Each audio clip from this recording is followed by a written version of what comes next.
బాధపడకయ్యా. మధ్యలో వచ్చారు, మధ్యలోనే వెళ్ళిపోయారు. ఇప్పుడే పెద్ద బరువు నా గుడ్డలో నుంచి దిగిపోయినట్టు ఉంది. మన ఊరికి వెళ్ళి అమ్మవారికి దండం పెట్టుకుని కోటిగాడిని పిలిపించి ఇల్లు బాగు చేసుకుందాం.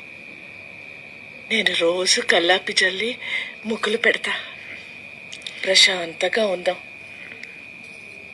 మనకెంత కావాలి? 4 కూరగాయ మొక్కలు వేసుకుంటే సరిపోతుంది. నీకు ఇష్టమైనవన్నీ వండి పెడతా. ఆ మాత్రం బ్రతకలేమా ఏంటి? నువ్వు మహారాజు అయ్యా. నువ్వు ఎప్పుడు చెప్తూ ఉంటావే, ఒక పెద్ద ఆయన చెప్పాడని, to be or not to be, that's not the question. నాకు నువ్వు, నీకు నేను.